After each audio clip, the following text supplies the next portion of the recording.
أنا مريم، اتولدت يتيمة، ملحقتش أشوف بابا ولا أسمع صوته. ماما هي اللي كانت كل حاجة ليا. عشنا في بيت جدي اللي هو أبو أمي. شفت أمي وهي بتشقى حرفيا عشان ما تخلينيش محتاجة حاجة.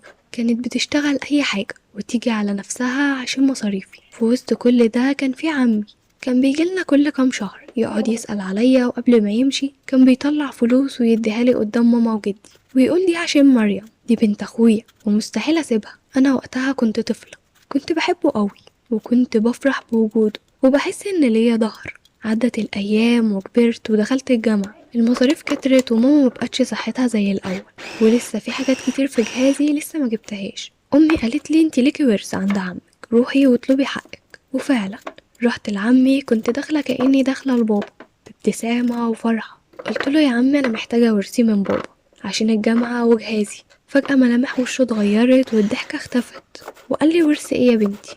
انت ناسيه الفلوس اللي كنت بديهالك وانا جايه ازوركم؟ ناسيه لبس العيد والمصاريف؟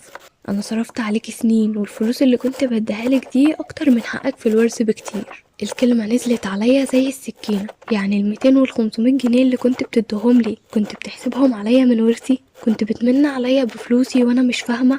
حاولت اتكلم معاه بالذوق، دخلت كبار العيله ومفيش فايده، لكن امي قالت لي ما تسيبيش حقك. خدت اصعب قرار في حياتي، لجأت للمحكمة. في أول جلسة شفته واقف وبيحلف إنه صرف عليا دم قلبه. يوم الحكم لما القاضي نطق ورجعلي حقي، ما بكتش من الفرحة، بكيت من القهرة على السنين اللي كنت فاكرة فيها إن عمي بيحبني وبيعتبرني بنته وهو كان بياكل مالي. دلوقتي أنا أخدت حقي بالقانون، بس خسرت عمي. بحكي قصتي علشان كل بنت تعرف إن الحق ما بيضيعش، وإن اللي بيمثل إنه سندك وهو بيسرقك لازم تقفي في وشه مهما كان مين.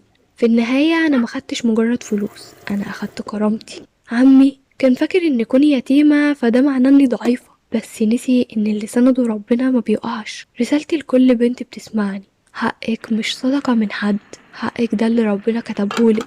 وما تخليش كسوفك أو صلة الرحم تكون شماعة يسرقوا بيها عمرك ومستقبلك. صلة الرحم هي المودة، مش إننا ناكل حق بعض ونعيش دور الضحية.